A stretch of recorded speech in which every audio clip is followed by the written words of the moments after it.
Hey buddy, watch this.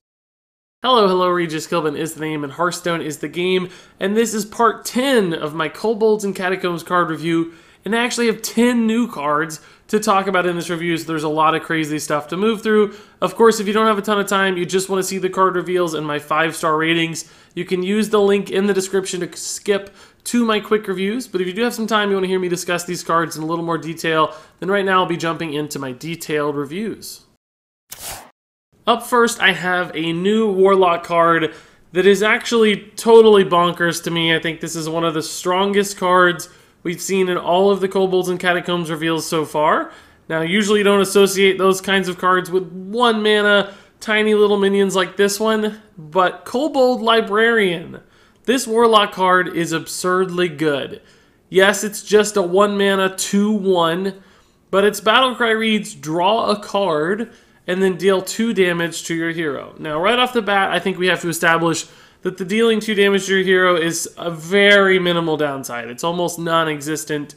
You're willing to sacrifice some health in order to gain real distinct advantages. We've seen that historically with Flame Imp and Warlock. Sacrificing 3 health is no big deal in order to get that really big minion out onto the board early.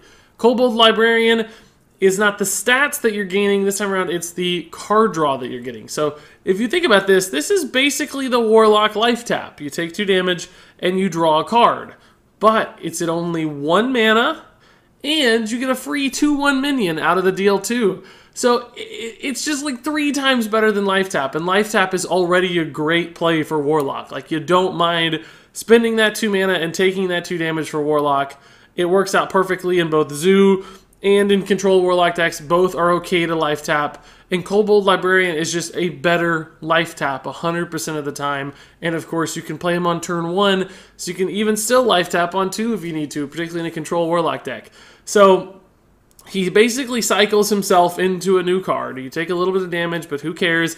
You get a 2/1 body, so on turn 1, you know, sometimes it'll trade up into other things quite nicely. Other times it's just that extra free life tap, and you can suddenly draw 2 cards in a turn instead of just 1, and you get a little 2/1 to go with it. So don't underestimate just how impactful a card like this could be. I think it can work in both control decks and in Zoo-style decks. It's going to be perfect as well because it just keeps refilling your hand with all those resources. It's actually an okay thing to discard too if you're building in a discard-style list. So frankly, it seems to me like every kind of Warlock could run a card like this one just because it's so strong. It's Loot Hoarder, but with Novice Engineer's Battle Cry. So instead of, you know, being a Death Rattle that's a delayed card draw, you get the body of Loot Hoarder, you get the instant card draw of the Engineer, and it's half the cost of both. So no matter how you sort of break this card down and look at it, you can see it's way better than everything else we've seen that do similar things. So I think it's pretty just undebatably clear that Kobold Librarian is a fantastic card, and it's going to see some play in Warlock for sure. So let's move on to another little interesting Warlock card here. This is the Vulgar Homunculus, a 2 mana 2/4 demon with some really funny artwork. He's a chubber. I know how that feels.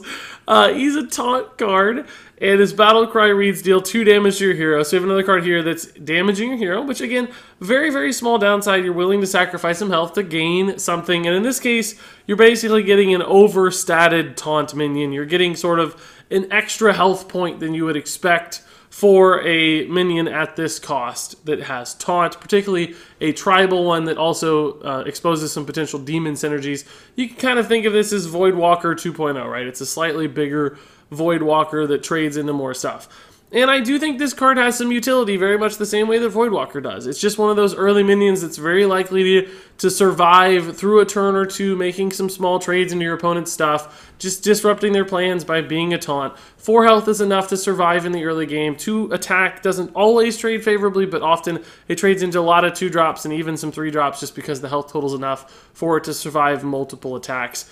Clearly, it has some demon synergies as well, so it gets buffs off demons and those sorts of things. So I think that this works best probably in a more control style deck that's just looking for some early game stabilization and some potential demon bodies off of a Blood Reaver Gul'dan, because resummoning those taunts is really powerful because it means you're safe when you play Gul'dan and it gives you time to stabilize behind your hero power.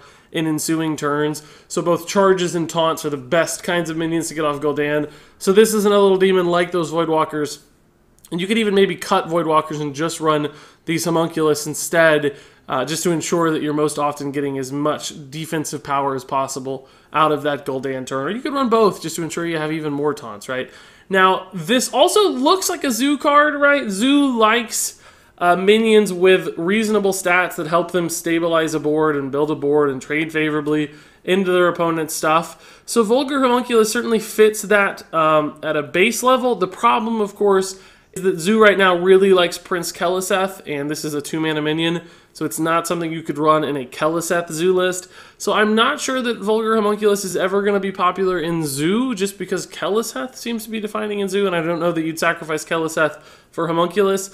Now, sometime in the future there might be other really powerful 2-drops that finally make it worth it to sacrifice Prince Keleseth, and then Vulgar Homunculus could shine in Zoo as well. So there's a very slight potential for that to happen, but mostly I think that this will be saved for more demon-style decks or control warlocks just looking for some more early game stabilization.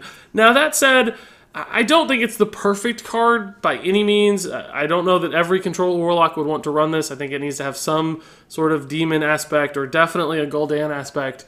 But there is potential for this to see play. It's just not going to be a one-of in every Zoo deck like our previous card. So a playable card, just not an absolutely fantastic one, although it looks pretty good from just a stat line standpoint and an effect standpoint with Taunt.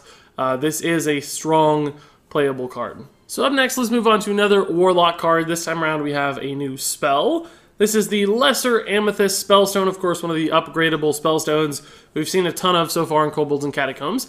This one is a 4-mana spell that reads Lifesteal, deal 3 damage to a minion.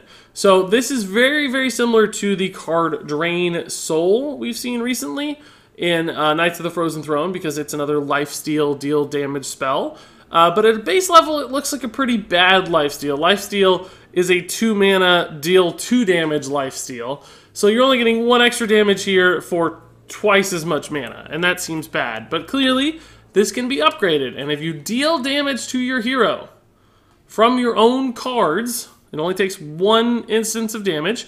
And by the way, the previous 2 cards on this list, I showed those first for a reason, both of those new cards deal damage to your hero. And of course, we have many other cards in the Warlock set that do the same. There's the Hellfires and the Abyssal Enforcers and the Flame Imps, etc., etc. Warlock has a lot of ways to deal damage to themselves from their cards. Now keep in mind, Life Tap does not satisfy this condition. It says from your cards, not from your hero power.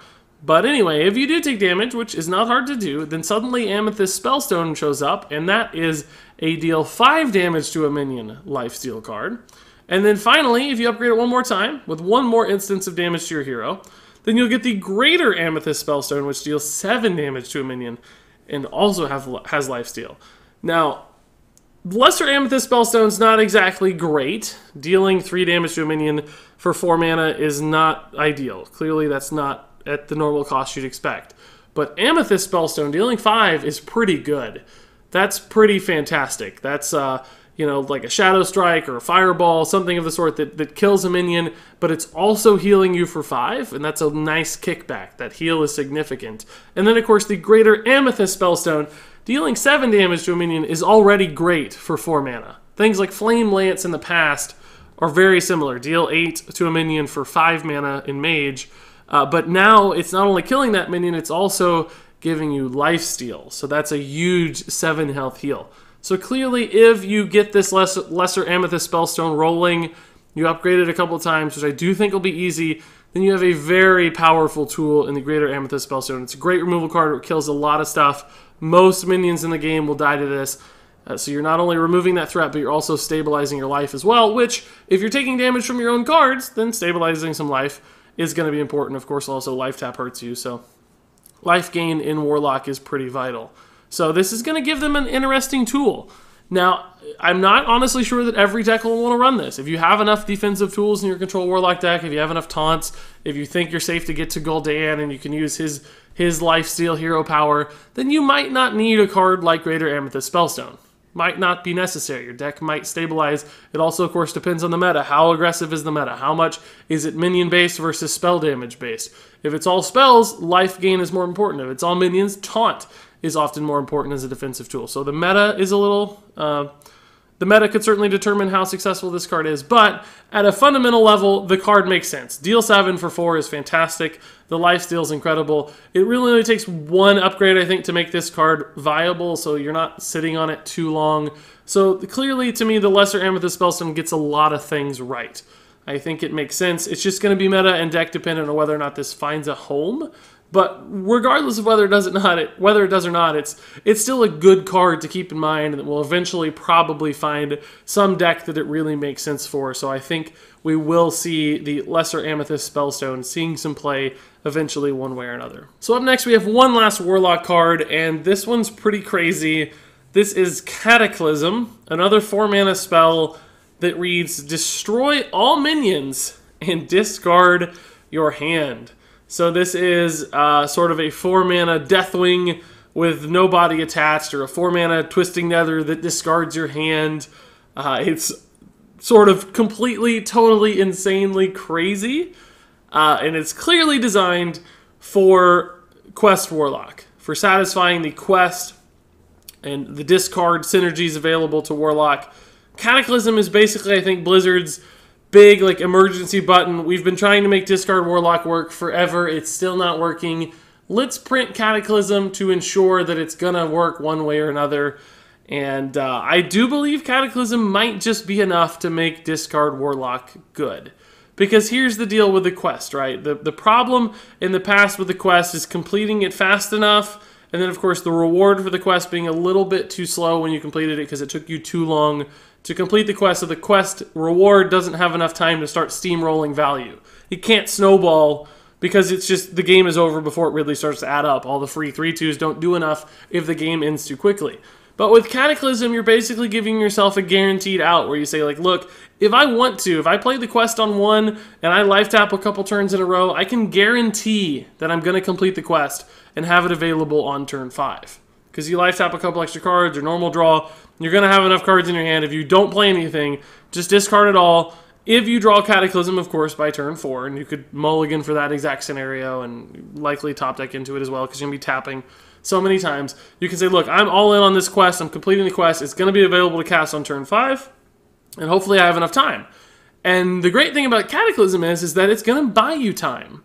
If your opponent gets a giant swarm of minions out there because you've just been life tapping, it's okay. You can sacrifice a little bit of that board presence and tempo because you know you're going to be destroying everything anyway. And it doesn't punish you necessarily to sacrifice playing things because you know you're going to be destroying everything on turn 4 anyway. So this gives you like the perfect setup to play the quest. Like you play this on 4, they get one more round of like a 5-mana turn where they can play some stuff. They might play a couple minions, and then you spend your 5 mana also playing a couple minions that are going to now snowball for the rest of the game into totally absurd value. And of course, you can still life tap into extra cards each turn so that you're able to keep up in the future. Now, also, of course, there are discard benefits. If you discard a couple Silverware Golems and a Clutch Mother Zavas, you're not even going to be sacrificing that much when you play Cataclysm. So a lot of things seem to set up perfectly here for discard Warlock, particularly with the quest.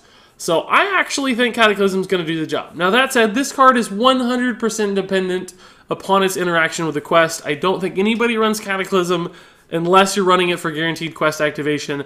No control Warlock would run this because you're not willing to sacrifice your hand in order to remove a board that early. Things like Hellfire or Shadow Flame do the job just as well as board clears in the early to mid game. You won't need Cataclysm. So this card's fate is just 100% intrinsically tied to the quest and whether or not they work together. If it works, 5-star card. If it doesn't work, 0-star card. So as you'll probably see at the end of the video, I'm going to end up giving this thing 3 stars just because it's really either or. You just don't know yet. But it's clearly designed very specifically to execute a game plan. So I think that shows it has some merit. It's just whether that game plan works or not, whether that mechanic is viable or not, is not Cataclysm's fault. So I do actually like the card and the design of it. Hopefully it doesn't actually become too overpowered or too crazy if it's too good at stabilizing a Quest Warlock. But I don't think that's actually much of a risk. I think this is a nice card and a nice spot that Warlock really needs to explore a space that has otherwise failed. So we'll just have to see how this one turns out. So now we'll move on to some Shaman cards. Up first, we have the Kobold Hermit. This is a new 2-mana minion. It's a 1/1 with a battle cry that reads, choose a basic totem and summon it. So this is very similar actually to the Kobold Librarian we saw with Warlock, and that this is sort of another card that is a hero power. It's a hero power minion essentially, that instead of having to use your hero power, you can play Kobold Hermit and you get to choose your hero power. So it just replaces your hero power, gives you an extra 1/1 in stats, and you get to select the hero power totem that is most valuable in any given situation. So you could play this on turn 2, and maybe you want attacking stats on the board, so you pick Searing Totem and you get another 1/1. In that case, it looks like a very bad Alley Cat, right? You get 2 1/1s for 2 mana. That doesn't feel particularly strong. Other times you might need spell damage really badly, and this gives you a consistent way to get spell damage. So you get a 1/1 and a 0/2 with spell damage. But I'm not sure that actually looks any better than a card like Kobold Geomancer. That's just more stats, and it also gives you guaranteed spell damage for 2 mana. You could also go for like a Taunt, but then you just run Shield Bearer if you care about a 0/2 Taunt that much. So I do think there's some challenges if you look at this in any given instance of which one of these you summon. It looks like worse versions of other cards that exist. Now, of course, the flexibility and the ability to choose has some inherent value, because you can't run Shield Bearer and Kobold Geomancer and Alley Cat all in your deck, particularly not in Shaman, because Alley Cat's a hunter card. So it does give you the ability to choose what you need, and there is some power in that. But unfortunately for Kobold Hermit, I don't think that flexibility and that control outweighs the opportunity cost of being able to run other things. Like, there are just better 2-mana minions that exist out there. Your hero power probably gets you there a lot of the time anyway, or does something valuable. I mean, Shaman hero power is certainly not the best hero power in the game, but people totem, and it works out okay, and sometimes you high roll. Other times you get something that's just okay, but it always does something, right? It's still valuable. So in other words, there's not enough advantage here over the hero power, or certainly not enough advantage over other cards, that to me, Kobold Hermit just doesn't seem like it's going to be worth to run it. Now, there could obviously be some sort of totem synergy deck, and in fact, we're going to see a couple cards from now that does rely on totem synergies, but even within the context of that card, I still don't think Kobold Hermit does enough. 0/2s at the end of the day just aren't that great because they die for free. The 1/1 just isn't that great because it's a 1/1, right? So there's just not enough stats, not enough power, not enough swing potential bundled in a card like this. It's not influential enough on the board. Totem synergies, even with things like Thing from Below, just aren't going to make the cut, because you'd rather play like Flame Tongue Totem, for instance, of course, than just Kobold Hermit. Now, a lot of people will say this is great with Flame Tongue Totem because you get a couple minions on board. But there's other ways to do that too. Like, why not just play Firefly if you're looking for stats on the board? Basically, any way I compare this card, it just seems like worse than the alternatives that exist. So I really don't think we're ever going to see much play from Kobold Hermit. And speaking of Shaman cards that won't be played, up next we have Primal Talismans, a new 3-mana spell for Shaman that reads, give your minions Death Rattle, summon a random basic totem. So there's just so many things wrong with this card. First off, this is a win more card, right? It's a win more card in that for it to be successful, you have to have things on the board. You have to have minions out there. And if you have minions out there and it's your turn and you're able to cast a spell, then often you're already ahead, you're already winning the game, and this wouldn't contribute much to the gameplay, and even if it were good. But the problem is it's not even good. Being able to resummon a basic totem after your minions die just isn't worth all that much. Like I've talked about before, the totems just don't do that much. They're just 0/2s. The spell damage, the healing, like they're good in very situational moments, but most of the time they're just not that good on average. They don't trade, they don't attack. This could give you some resiliency into things like Bloodlust, but there are better ways to build resilient boards. Shaman can do that in a lot of different ways. Primal Talismans is not going to be the key to solving that puzzle. So you're basically spending 3 mana often to get like a few basic totems back. Now some people might argue, well, that's worth 6 mana because totems cost 2, but really totems are worth like half a mana, maybe 1 mana at most.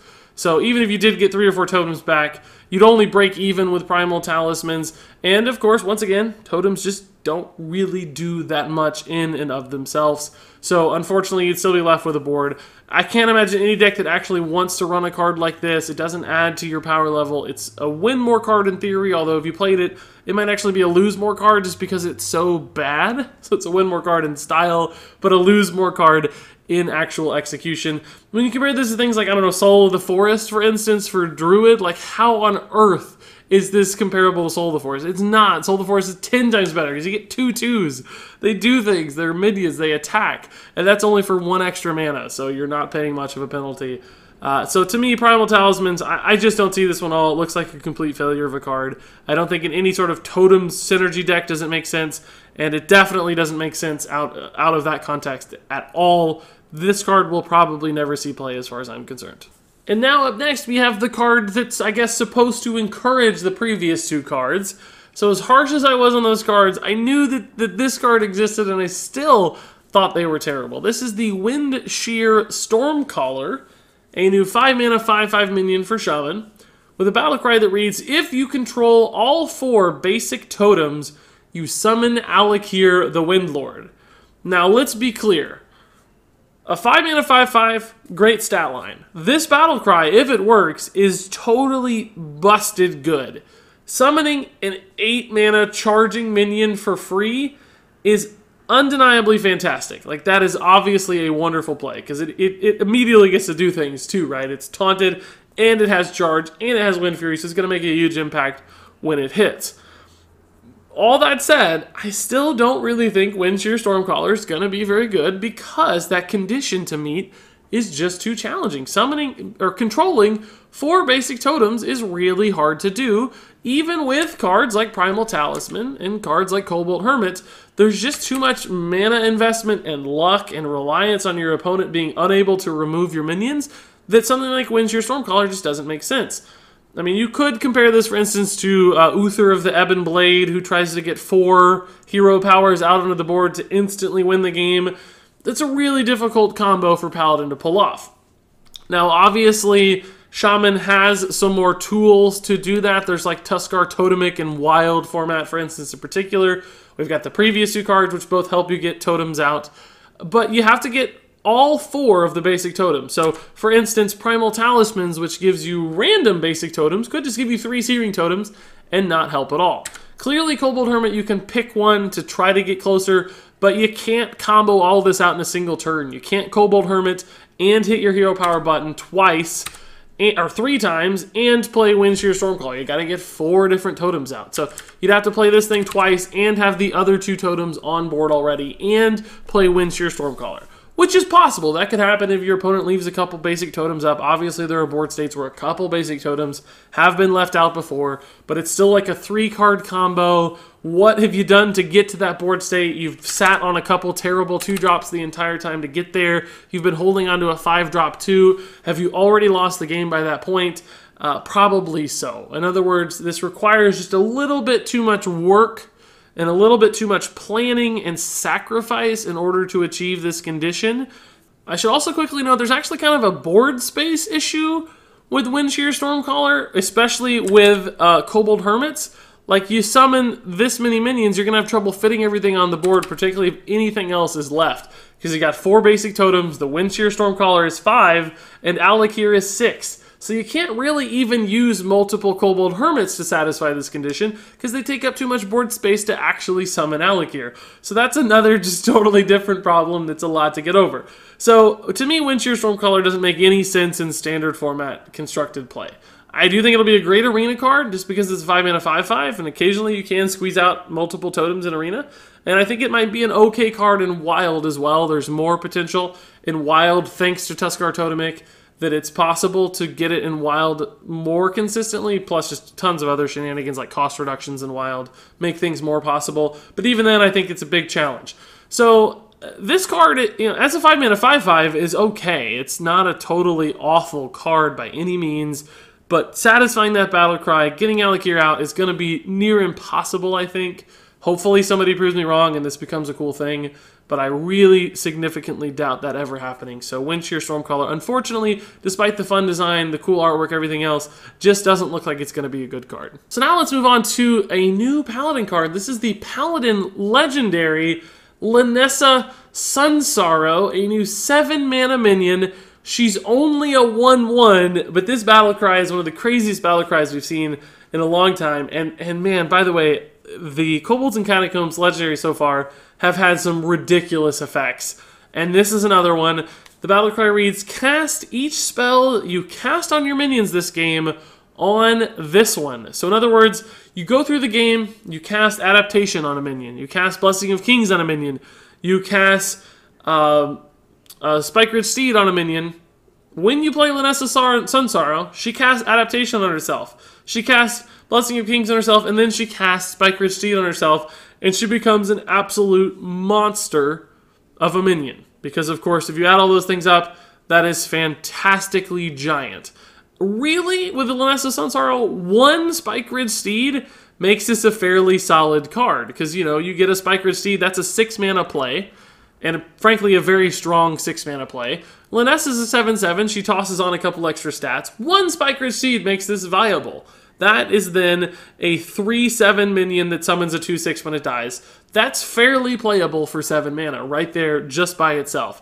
Anything else on top of that is gravy. Second Spike-Ridged Steed, fantastic. Blessing of Kings, incredible. Adaptation, wonderful. There's a million other buff cards for Paladin as well. You got all the Blessing of Mights, Blessed Champions. If you go into Wild format, there's even more beyond that. So it's very easy to see how quickly this thing could build up into just an absolute monstrosity. On top of that, thanks to the card Adaptation, you have things like Stealth and Can't Be Targeted for Lanesa Sun Sorrow as well, so you can make her even harder for your opponent to actually deal with outside of some like Mass Dispel, Perfect Answer type scenario. Lanesa Sun Sorrow could just be a threat that you develop and your opponent just can't deal with. So it could have Wind Fury and Stealth and a bajillion attack thanks to all the different buffs. So clearly the sky is the limit here, and the potential is practically limitless. And I don't want to dream too big, but it's going to happen if you build a deck to support this card. Absurd things are going to happen. But as far as I'm concerned, even the floor of this card is still pretty good. Just that one Spike-Ridged Steed scenario means Lanesa Sun Sorrow makes a lot of sense. And you don't even have to build your deck around her for it to make sense there, right? 2 Spike-Ridged Steeds is very common. Toss in a couple Blessing of Kings, which are very playable cards in a lot of Paladin lists as well. Suddenly, she's an incredibly strong minion. Now, first thing a lot of people are going to say, but Regis, she's so susceptible to silence. And that's true, but here's the deal. If you've already cast a couple Blessing of Kings and a Spike-Ridged Steed, and your opponent hasn't silenced those targets because they're saving their silence for Lanesa Sun Sorrow, then I think you're okay with that. You're fine that they've sacrificed the ability to counter your earlier plays just to counter something down the road. If she's silence bait, that might be alright, because you've hit a couple Spike-Ridged Steeds that have succeeded. Unless, of course, they run 3 or 4 different silence cards. If that happens, then sure, the meta has adapted strong enough that Lanesa Sun Sorrow might make sense, but even then, maybe your Tyrion survives, right? So there's a lot of reasons that silence is not always the perfect answer to a card like this, because her very mechanic that she supports already baits out silences and encourages silences and punishes the opponent if they save up for her. So really, outside of some polymorph or hex effects, and those silence effects, she's going to be a very high-value minion, and I don't even think you have to build your deck too narrowly to support this card. Now, obviously, you could go into the Quest Paladin realm and go all in on the last Kaleidosaur and Lynessa, and a bajillion other ways to silence things that even a plethora of silences from your opponent's not enough to answer all your different buffs. That's one way to do it, but I could actually still see this as just a one-of in a lot of different Paladin lists, particularly mid-range lists that like these sort of really heavy-hitting 6, 7, 8 mana minions like we've seen in the past with Sunkeeper and Tyrion and Lich King. I think Lanesa Sun Sorrow could fit in that sort of environment as well. So I'm actually pretty high on this card. I think it has a very distinct weakness, but nonetheless, you can spread out that value over multiple turns thanks to the way she just encourages pre-play. In other words, you play the buffs ahead of time, they get value. She just kind of doubles down on all the cards you played previously, so a giant value bomb. I think it's a great design, a potentially very powerful card. I like Lanesa Sun Sorrow a ton. Up next, we have another Paladin card, this time around a 4-mana spell called Call to Arms, and it reads, recruit 3 minions that cost 2 or less. And this is another card I like fairly well. So obviously it's pretty easy to do the math here. If you get 3 minions that cost 2 mana, that's worth about 6 mana, and you only spent 4 mana to get 6 mana worth of minions. That's a very simple equation that makes this thing look fairly undercosted.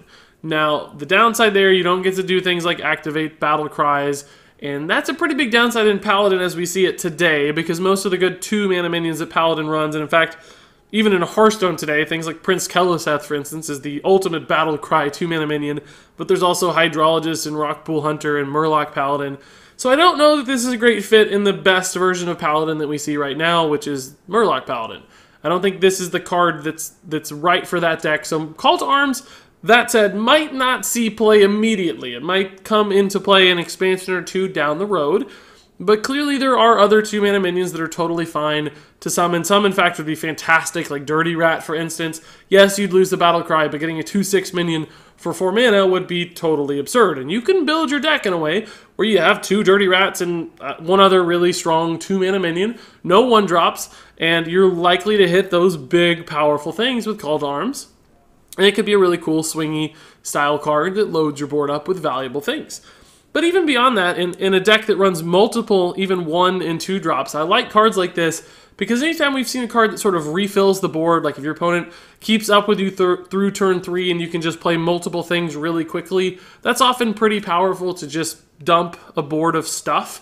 That often presents a lot of friction for your opponents and causes them problems because this is the kind of card that's likely to go 3 for 1. They might have to use 3 instances of resources to kill the 3 things you summoned out of 1 card.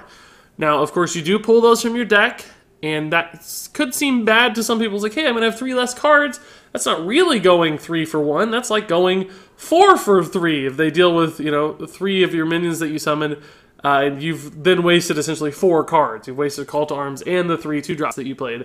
But Hearthstone doesn't really work that way because the kind of deck that would run this would never go to Fatigue, so those cards weren't really ever sacrificed in the first place because you never get to the bottom of your deck.